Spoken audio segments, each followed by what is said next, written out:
Hey guys, my name is Matimio, and welcome to my Battlefield 3 weapon review series.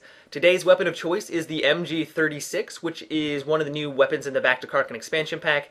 And to unlock this bad boy, all you need to get is 100 kills with a light machine gun, 50 suppressive kill assists, and 50 ammo resupplies. And in my opinion, this is one of the easier ones to unlock in the new assignment system. It doesn't really take very long. You just have to stay diligent with the support class, and it doesn't take that long to unlock. As for its damage capabilities, it's pretty much standard. The damage isn't really much different than any other weapon in the game. It has the standard 25 damage up close, or 1 to 10 meters, and after 10 meters it starts to drop off until you reach 50 meters where it does 17 damage a shot. So overall, very standard there.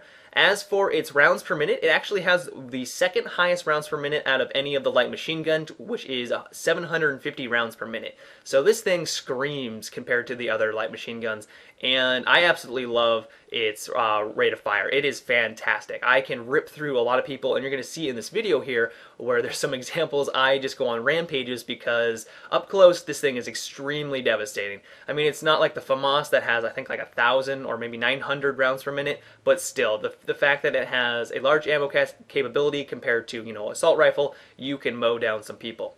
But speaking of its ammo capabilities, it can hold 50 rounds in its magazine, or if you use the extended mags, it can hold up to 100. In my opinion, this is just fine. I don't think you need 200 rounds, let's say like the Type 88 or the PKP that can hold 200 rounds when you use extended mags.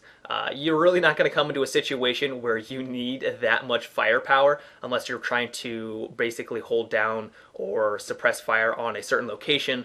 I find that the 100 is just fine. It doesn't diminish the capabilities of this weapon, and for the most part, you're not going to come into situations where you're going to need that much ammunition. So I do like the 100 round maximum ammunition. I don't think, like I said, I don't think it diminishes the weapon.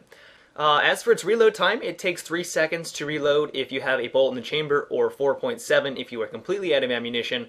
This compared to, let's say, the M240B, which takes 6.2 seconds, or the Type 88 that takes 7.4. So it's a lot faster to reload, and it more resembles the assault rifles in this regard. Like, it's not as quick, but still, it's a lot faster than the other light machine gun. Another thing to take into consideration when using this weapon is its recoil, and the recoil can be a little bit unmanageable at longer distance. As you can see, it has a tendency to recoil up more and to the right, and trying to compensate for that can be a little difficult at times, and I know there are some situations where I will just blow people, away at longer distances, but then sometimes I have a difficult time lining up shots that are further out. Up close, the recoil doesn't really affect me that much if you get the foregrip, which you should always use on the LMGs, or a bipod. I normally go with the foregrip, but yeah, if you use the foregrip, it becomes very manageable, and you can take people out at longer distances. But like I said, the recoil can be a little bit unmanageable at times. You just have to stay diligent. As for some attachments, it's really going to be up to you, but considering this weapon has a really high rate of fire, it can be difficult to line up shots at further distances, and the fact that it has a relatively quick reload time, I like to use this weapon up close and personal because I believe it excels in those circumstances. So I like to use attachments that complement this, so I'm going to use the red dot sight or the holographic scope as my scopes.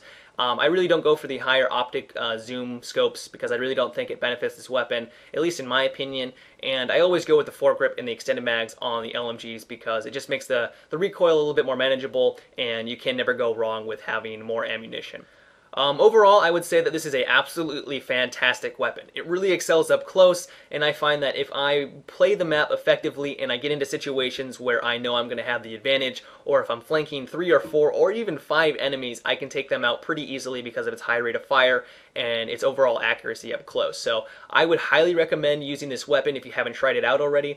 Yeah, it's overall a fantastic gun. But this about wraps up the video, guys. I do hope you enjoyed it, and if you did, I would really appreciate it if you gave it a rating. And also, if you'd like to see more videos from me, I recommend that you subscribe to my channel and also follow me on Twitter. But until next time, guys, have a good one and take it easy.